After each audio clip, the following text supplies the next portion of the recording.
भगवान श्री कृष्ण और सुदामा की दोस्ती के बारे में कौन नहीं जानता। कृष्ण और सुदामा की दोस्ती एक ऐसी मिसाल बनी जिसने अमीरी और गरीबी को पीछे छोड़ सिर्फ सच्ची मित्रता का उदाहरण पेश किया, जिसने संसार को मित्रता का असली महत्व समझाया। आज हम इसी दोस्ती की छोटी सी और खूबसूरत सी याद के बारे में बात करेंगे। इससे पहले अगर आप मेरे चैनल पर नए आए हैं तो चैनल को सब्सक्राइब कर लीजिएगा और वीडियो अच्छी लगे तो शेयर और लाइक कर दीजिएगा।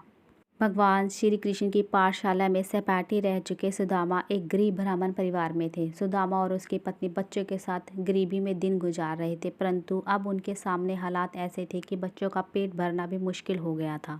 गरीबी से तंग आकर एक दिन सुदामा की पत्नी ने उनसे कहा कि वे खुद भूखे रह सकते हैं लेकिन बच्चों को भूखा नहीं देख सकते। सुदामा बहुत दुखी हुए और अपनी पत्नी से पूछा कि हम कर भी क्या सकते हैं। इस पर सुदामा की पत्नी ने कहा, आप बताते रहते हैं कि द्वारका के राजा श्री कृष्ण आपके मित्र हैं, तो क्यों ना एक बार उनके पास चले जाते। वह आपके दोस्त हैं तो आपकी हालत देखकर आपकी मदद ज़रूर करेंगे।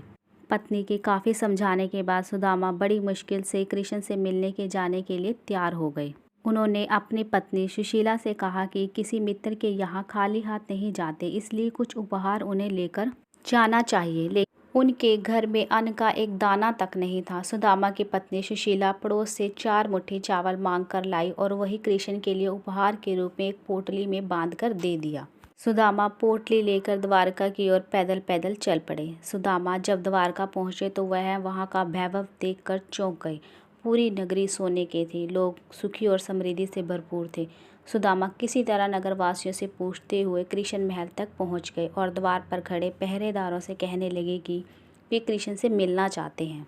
सुदामा की दयनीय स्थिति देखकर द्वारपालों ने पूछा कि क्या काम है तुम्हें हमारे राजा से। सुदामा ने कहा, कृष्ण मेरे मित्र हैं। पहले तो द्वारपालों को यकीन नहीं हुआ, परंतु सुदामा के बार बार कहने पर द्वारपालों ने महल में जाकर श्री कृष्ण को बताया, कोई गरीब ब्राह्मण आपसे मिलने आया है, वह अपना नाम सुदामा बता रहा है।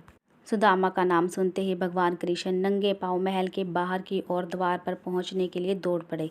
इसे वहां मौजूद लोग हैरान होकर कृष्ण को देखने लगे कि गरीब साधु और कृष्ण में ये कैसी मित्रता है। भगवान श्री कृष्ण ने सुदामा को मिलते ही गले लगाकर बड़े प्यार से महल के अंदर ले आए और अपनी पाठशाला की यादों की याद करते हुए खूब खुश हुए। कृष्ण ने सुदामा से पूछा, भाभी ने उनके लिए क्या भेंट भेजी है।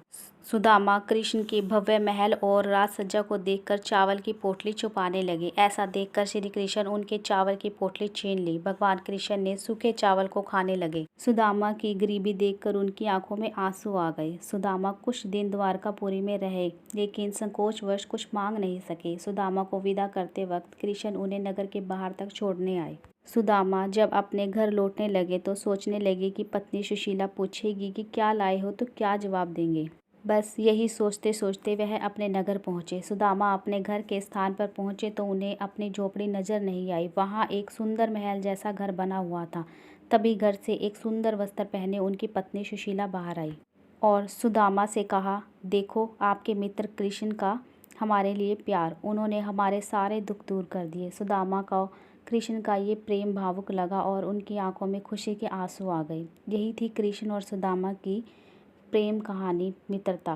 कृष्ण ने सुदामा को अपना जितना धनवान बना दिया। दोस्ती के इसी नेक इरादे से लोग आज भी इसकी मिसाल देते हैं।